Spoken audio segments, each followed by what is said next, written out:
Do you guys remember what happened to the Port Imperial Formula 1 Grand Prix? Well, it's been a while since it's last been discussed, but since I'm in the area, I thought I would discuss what it was and what eventually happened to the race. All right, the story goes, back in 2010, we had the big bad himself, Bernie Ecclestone. Yeah, that guy. AKA Formula 1's former Supremo, who was then looking for a new source of money, specifically around the New York City area.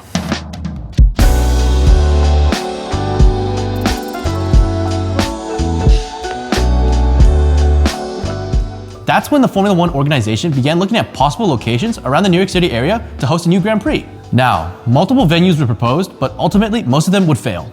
But in 2011, there were rumors surrounding a street circuit style Grand Prix being hosted in Weehawken, New Jersey, just across the water from New York's Hudson River.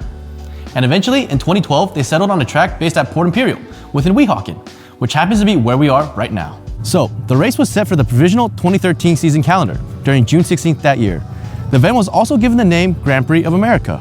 The track created was designed by the guy who basically designs every Formula 1 track these days, Herman Tilke. The track also provided a scenic environment as well as a surrounding view, especially with the New York City skyline in the background. Featuring multiple high, medium, and low speed corners, the track had a total of 19 turns and a distance of 3.2 miles. Also, with a nice sequence of turns at the tail end of the second sector. Sebastian Vettel even tested the track back in 2012 just to show how serious they were about the event.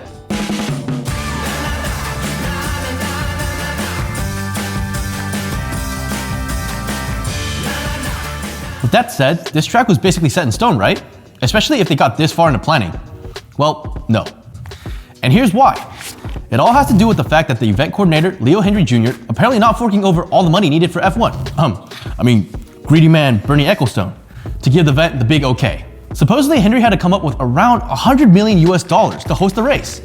Unfortunately for him, he couldn't get the required amount of money, which means they had to postpone the race until the following season. Which didn't work out either, nor did all the other times after that. Simply due to, quote-unquote, long-term financial problems. The last time the race was seen on a provisional calendar was for the 2015 season, but even then, the talks for this eventually died down. Besides the unfortunate ending, the surrounding area of the track these days showcase a neighborhood that's currently being gentrified with new modern apartments, restaurants, and parking lots, with the previous allotted land for the track facilities now being occupied by an even bigger residential scene, as well as empty patches of land still yet to be worked on for potential future projects. Even though the race never came to fruition, it did come fairly close, to a point where even Red Bull made a full-on promo video for it.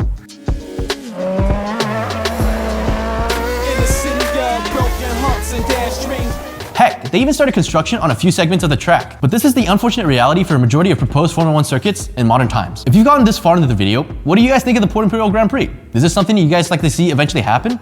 Let me know in the comments. If you guys enjoyed this video, please leave a like and subscribe. Ciao.